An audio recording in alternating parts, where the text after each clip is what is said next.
하나님의 은혜와 사랑과 평강이 이 시간 충만하기를 주의 이름으로 축복합니다. 오늘 말씀은 2절밖에 안 되는 짧은 말씀이지만 로마서 전체 주제를 대표할 수 있는 아주 중요한 말씀입니다. 바로 복음이 무엇인지에 대한 정확한 해석과 그리고 표현이 담긴 말씀이기 때문입니다. 바울은 오늘 말씀에서 복음이 부끄럽지 않다는 말로 시작을 합니다. 그런데 복음에 대해 부끄럽지 않다는 말은 어찌 보면 소극적인 표현이죠. 이왕이면 복음이 자랑스럽다, 복음을 찬양한다 이런 긍정적인 표현이 좋을 텐데 부끄럽지 않다라는 말로 시작을 합니다. 그 이유가 무엇입니까? 많은 이들이 실제로 복음을 부끄러워했기 때문이죠. 특히 세계를 지배하고 있는 로마인들 사이에서 복음은 너무나 부끄럽고 초라해 보입니다. 그도 그럴 것이 로마의 신들과 예수님을 비교해 보십시오. 로마의 신들은 사람이 가질 수 없는 능력들이 있습니다. 제우스는 번개를 다루고 포세이돈은 바다를 다루고 아프로디테는 사랑을 다룹니다. 이들은 사람 위에 서서 군림하고 자신들의 능력으로 사람들을 지배합니다. 사람 밑에 서지 않습니다. 그렇기 때문에 사람들은 그들을 섬기죠. 그런 신들에 비해 예수님은 어떻습니까? 예수님은 십자가에 매달려 죽임당한 청년입니다. 어떻게 신이 인간에 의해 죽을 수가 있습니까? 어떻게 신이라는 자가 그 당시 가장 잔인하고 비참한 십자가형을 받을 수가 있습니까? 그리고 그런 자를 어떻게 왜 믿어야 합니까? 그래서 예수님을 믿는다는 것은 그 당시 부끄러운 일입니다. 폼이 안 나는 일이죠. 무슨 특별한 능력이 있어서 사람들 위에 서서 자랑을 해야 하는데 예수님을 믿는다는 것은 도저히 폼도 안 나고 세상적으로 자랑할 것도 없습니다. 오히려 주님처럼 용서하고 참고 인내하고 섬기고 사랑해야 하죠. 세상적으로 보면은 복음도 부끄럽고 믿는 이로 살아가는 것도 부끄러운 모습입니다. 지금도 마찬가지이죠. 복음이 부끄럽지 않는다면 주님처럼 섬기고 사랑하고 인내하며 살아야 하는데 그렇게 살기가 힘듭니다. 스스로 높아지고 싶은 의의가 있기 때문이고 사람들의 무시와 멸시를 참을 수 없기 때문이죠. 이왕이면 예수님이 세상에서 가장 큰 권능과 능력이 있고 세상을 지배하고 다스려서 주님을 믿는 우리들에게 그러한 세상의 축복과 권력을 준다면 얼마나 좋습니까? 왜 십자가에 죽으셔야만 했느냐 이겁니다. 그런데 바울은 이러한 복음을 부끄럽지 않다고 말합니다. 그러면서 복음이 부끄럽지 않은 이유에 대해 이야기합니다. 오늘 말씀을 보면 우리말 성경에는 생략된 접속사가 있습니다. 바로 왜냐하면이라는 접속사가 빠졌는데 이 왜냐하면을 넣어서 읽어보면 내가 복음을 부끄러워하지 아니하노니 왜냐하면 이 복음은 모든 믿는 자에게 구원을 주시는 하나님의 능력이 됨이라 라는 말씀이 됩니다. 원문에는 왜냐하면이라니 들어가 있죠. 그리고 이 왜냐하면은 17절 시작에도 들어가 있습니다. 그래서 17절 말씀도 왜냐하면 복음에는 하나님의 의가 나타나서 이렇게 말씀이 되어 있습니다. 그래서 오늘 말씀은 사도 바울이 복음을 부끄럽지 않은 이유에 관한 말씀입니다. 오히려 복음은 부끄러워할 것이 아니라 너무도 기쁘고 감사하여야 할 은혜라는 것이죠. 왜 복음이 부끄럽지 않은지 그리고 우리는 복음을 어떻게 바라보아야 하는지 오늘 말씀 통해 살펴보고 복음의 뜻처럼 우리에게도 이 복음이 기쁨이 될 수 있기를 주의 이름으로 축복합니다. 복음이 부끄럽지 않은 이유 첫 번째는 복음은 모든 믿는 자에게 구원을 주시는 하나님의 능력이 되기 때문입니다. 16절 말씀 보겠습니다. 내가 복음을 부끄러워하지 아니하노니 이 복음은 모든 믿는 자에게 구원을 주시는 하나님의 능력이 됨이라. 먼저는 유대인 예교 그리고 헬라인 예교로다. 우리는 보통 능력하면 우리가 할 수 없는 힘이나 이적 등을 생각하죠. 그리고 그 힘이나 이적 등을 우리가 바라지만 할 수 없는 것들을 생각합니다. 로마의 신들을 보면은 번개를 다루고 바다를 다루고 전쟁을 이기고 화살을 쏘면 사랑에 빠지게 만들고 이러한 능력들은 상당히 매혹적이죠. 한창 유행했던 마블 영화를 보면 거기에 나오는 주인공들은 특별한 능력들을 가집니다. 남들보다 월등히 뛰어난 신체적인 능력 하나씩을 갖고 있죠. 그리고 그 힘으로 활약을 하는 모습을 보면 통쾌하기도 하고 시원하기도 합니다. 그리고 그런 능력들이 탐이 나기도 하죠. 우리에게 누가 능력을 하나 준다고 하면 어느 능력이 있기를 원하십니까? 그리고 어떠한 능력이 가장 큰 능력이라는 생각을 하십니까? 그러면 하나님을 한번 생각해 봅시다. 하나님이 가진 능력 중에 어떠한 능력이 가장 뛰어난 능력 같습니까? 그리고 우리는 하나님의 능력 중에서 어떠한 능력을 가장 경외시하고 있습니까? 오늘 말씀에서 바울은 하나님의 능력에 대해 이렇게 말씀을 합니다. 모든 이들을 구원할 수 있는 것, 그것을 행할 수 있는 분이 하나님이시고 그 일을 할 수 있는 힘이 하나님의 능력입니다. 그것이 진정한 하나님의 능력이고 우리가 경외하고 기뻐해야 할 하나님의 능력이라는 겁니다. 저는 수영을 못합니다. 물에 대한 무서움이 있죠. 그래서 가끔 TV에 바다 영상이 나온다거나 물이 있는 데를 지나가다 보면은 이런 부정적인 상상을 합니다. 우리 아이들이 물에 빠지면 어떻게 하나. 나는 수영을 못하니까 들어갈 수가 없고 줄이나 막대기가 있어야 하는데 그것을 빨리 구할 수가 있을까? 그것이 없다면 내가 들어가야 하는데 수영도 못하는 내가 구할 수나 있을까? 이러한 생각을 합니다. 그때 저에게 가장 필요한 능력은 수영이죠. 수영을 해서 아이들을 구출해내는 것입니다. 물에 빠져서 수영을 못하는데 다른 능력이 뭐가 필요하겠습니까? 비를 내리는 능력이라던가 번개를 치는 능력이라던가 돈이 생기는 능력이라던가 그러한 능력은 필요가 없죠. 물에 빠져서 수영을 못할 때 필요한 능력은 수영할 수 있는 능력 또는 아이들을 구출해낼 수 있는 능력입니다. 이러한 의미에서 본다면 우리에게 정말 필요한 능력은 우리를 살릴 수 있는 능력이죠. 모두가 다 죄 가운데 죽어가는 상황에서 모두가 다 심판 가운데로 가는 상황에서 필요한 능력은 그들을 끄집어 낼 수 있는 능력입니다. 그들을 죄와 죽음에서 구출해내는 능력이죠. 그런 상황에서 신이라는 자가 자신의 초월적인 능력을 과시하거나 그런 상황에서 우리를 약점 잡아 경배를 올리게 하고 재물을 바치게 한다거나 한다면 그러한 신을 섬길 이유가 우리에게는 없습니다. 정말 우리를 사랑하는 신이라면 그런 상황 속에 있는 우리를 구출할 수 있어야 하죠. 그리고 그러한 힘과 능력이 있어야 합니다. 우리 하나님이 그러한 능력의 하나님이라는 겁니다. 물에 빠져 죽어가는 우리를 내버려 둘 수 없어서 우리가 하나님을 찾기도 전에 예수님을 보내 우리를 구원해 내셨습니다. 그것도 한두 명이 아니라 물에 빠진 그리고 죽음에 빠진 모든 이들을 구원하셨습니다. 그 능력이 하나님의 능력이고 그 능력이 우리에게는 기쁜 소식인 복음이라는 겁니다. 복음이 부끄럽지 않은 이유 두 번째는 믿음에서 믿음으로 이르게 하는 하나님의 의가 되기 때문입니다. 17절 말씀 보겠습니다. 복음에는 하나님의 의가 나타나서 믿음으로 믿음에 이르게 하나니 기록된 바 오직 의는 믿음으로 말미암아 살리라 함과 같으니라. 여기서 하나님의 의가 나오는데 여기서 의로 쓰인 단어는 법률 용어로 쓰이는 단어입니다.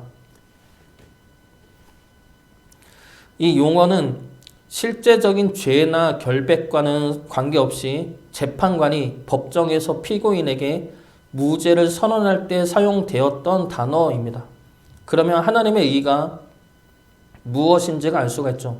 바로 우리에게 무죄를 선언하는 것, 즉 우리의 죄를 사하시고 우리를 죄인에서 의인으로 칭하여 주시는 것, 이것이 하나님의 의라는 겁니다. 종교개혁자 마틴 루터가 종교개혁을 하기 전에 이러한 고민이 있었다고 합니다. 카톨릭에는 고해 성사가 있는데 자신의 죄를 회개하는 시스템이죠. 지금은 카톨릭에서 어떻게 이루어지는지는 모르겠지만 그 당시에 마틴 루터가 살았을 그 당시에 고해 성사는 회개만 하면 끝나는 것이 아닙니다. 자신의 죄를 회개하면 그거를 들은 신부가 그에 합당한 벌을 내립니다. 금식이라든가 채찍질이라든가 그래서 옛날 중세 영화를 보면은 신부들이 채찍질을 그렇게 많이 하죠. 그게 고해성사하고 받는 벌입니다. 채찍질을 하던가 아니면 성당 계단을 무릎으로 오르내리다든가 그러한 육체적인 형벌을 가합니다. 그거를 하면 회개가 된다는 것이죠. 근데 이것을 마틴 루터가 엄청나게 했습니다. 죄를 고백하고 그에 따른 벌을 받는데 루터 스스로 이걸 한다고 해서 내 안에 죄가 없어지지 않는다는 겁니다. 아무리 죄를 고백하고 그에 따른 벌을 자기가 매일같이 수행을 한다고 해서 자기의 죄가 없어지는 거라는 생각이 안 든다는 것이죠. 그때 이 말씀이 들어오는 것이었습니다. 바로 오늘 말씀 17절 말씀이죠. 다시 한번 읽어보겠습니다. 복음에는 하나님의 의가 나타나서 믿음으로 믿음에 이르게 하나니 기록된 바 오직 의인은 믿음으로 말미암아 살리라 함과 같으니라. 이 말씀을 듣고 마틴 루터는 깨달음을 얻어 종교 개혁을 하기에 이릅니다. 그게 무엇이냐면 구원은 내 노력이 아니라 하나님의 의라는 겁니다. 내가 아무리 죄를 씻어내려 해도 내 힘으로는 할 수가 없죠. 내 노력으로는 할 수가 없습니다. 나라는 놈은 아무리 씻어내도 더러움이 씻겨지지가 않습니다. 그런 내가 하나님 앞에 어떻게 갈 수가 있겠습니까? 우리가 구원을 받았다고 하지만 우리가 구원받을 만한 자들입니까? 사람들과 비교를 하면 안 됩니다. 사람들과 비교를 하면 우리는 비교적 착한 사람들이고 의로운 사람들이죠. 그러나 구원은 상대평가가 아니라 절대평가입니다. 그리고 그 절대평가는 하나님이죠. 하나님 앞에 죄가 있어서는 안 됩니다. 우리가 생각할 때 남들을 속으로 미워하는 것은 상대적으로 약한 죄라 생각할 수가 있으나 하나님 보시기에 그 죄의 삭은 사망입니다. 살인해야 사망을 하는 것이 아니라 미움을 품는 것 역시 죄이고 사망이라는 것이죠. 그러한 죄성을 우리가 어찌 이겨낼 수가 있겠습니까? 그 죄성을 우리는 우리 힘으로 이겨낼 수가 없습니다. 어느 누구도 그 죄성을 스스로 힘으로 이겨낼 수가 없습니다. 그렇기 때문에 율법으로 구원을 받는다는 것은 그럴 수 있다 생각하면 교만이고 그럴 수 없음을 깨닫는다면 절망밖에 없습니다. 그런 상황에서 하나님의 의가 임하는 것이죠. 우리가 우리를 구원해낼 수 없는 자이기 때문에 하나님의 의가 필요한 것입니다. 그리고 하나님은 하나님의 의를 나타내셔서 믿는 모든 이들을 구원해내십니다. 그렇기 때문에 하나님의 의로 말미암아 구원에 이르게 된다는 것이 복음이고 이 복음이 우리에게는 부끄럽지 않은 기쁜 소식인 것입니다. 이것이 복음이 부끄럽지 않은 두 번째 이유인 하나님의 의로 말미암아 구원에 이르게 되기 때문입니다. 그리고 마지막 세 번째로 복음이 부끄럽지 않은 이유는 그 복음은 하나님의 은혜의 선물이기 때문입니다. 17절 말씀을 다시 보면 하나님의 의가 나타나는데 그 의가 어떻게 나타납니까? 바로 믿음에 의해서 하나님의 의가 나타난다 말씀합니다. 믿음으로 믿음에 이르게 한다.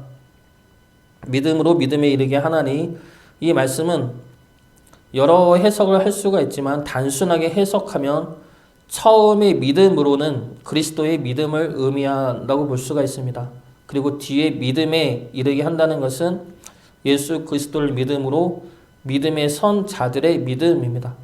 그래서 믿음으로 믿음에 이르게 한다는 이 말씀은 주님의 믿음을 따라 믿는 믿음을 말합니다. 모두가 다 알고 있는 내용인데 단어를 풀어 해석을 하다 보니 어렵게 느껴질 수가 있지만 우리가 모두 익히 알고 있는 내용들입니다. 근데 그 우리가 익히 알고 있는 내용의 기본이 이 말씀에서 나왔다는 것이죠. 그래서 주님을 믿음으로 우리 역시 믿음의 선 자가 되었다는 겁니다. 그런데 여기서 중요한 것은 그 믿음으로 말미암아 하나님의 의가 나타난다는 것이죠. 다시 말해 믿음으로 의롭다 칭함을 받을 수 있다는 겁니다. 믿음으로 구원에 이르게 된다는 것은 지금 우리는 익히 들어온 말입니다. 그러나 바울이 살고 있던 그 당시에는 전혀 깨닫지 못했던 놀라운 말이죠. 이 당시 유대인들의 구원과는 무엇입니까? 율법이죠. 유대인들뿐만이 아니라 전 세계 모든 종교와 전 세계 모든 이들이 생각하는 구원은 해탈이든 구원이든 우리의 노력입니다. 그리고 그것을 얻기 위해서는 우리가 무엇을 해야만 하죠. 우리가 노력을 하든 공부를 하든 선행을 쌓든 우리가 해야 합니다. 유대인들의 율법 역시 율법을 우리가 지켜야 하죠. 그러면 우리가 하는 정도에 따라 구원을 받든 극락 세계를 가든 뭐 이렇게 된다는 겁니다.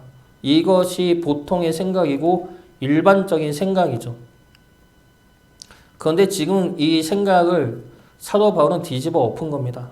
인간의 노력이 아니라 하나님의 의로 말미암아 구원에 이르게 된다는 것이죠. 그리고 그 의는 주님의 믿음으로 말미암아 나타나게 된다는 겁니다. 로마서 3장 22절 말씀입니다. 곧 예수 그리스도를 믿음으로 말미암아 모든 믿는 자에게 미치는 하나님의 의인이 차별이 없느니라. 여기서 하나님은 구원의 조건을 믿음이라 말씀하십니다. 그리스도를 믿음으로 하나님이 의롭다 해 주신다는 것이죠. 구원의 조건을 믿음으로 하신다는 것은 구원이 우리에게서 나는 것이 아니라 하나님에게서 나는 것입니다. 우리가 무엇을 해서 올라가는 것이 아니라 우리가 할 수 없기 때문에 하나님이 구원의 은혜를 내려주신다는 겁니다. 그래서 우리는 그것을 믿는 것이고 그 믿음이 구원의 조건이 되는 것이죠. 다시 말해서 우리는 우리 스스로 구원받을 수 없음을 깨닫고 주님을 믿을 때 주님으로 말미암아 구원에 이를 수 있음을 믿을 때 하나님의 구원이 임하게 된다는 겁니다.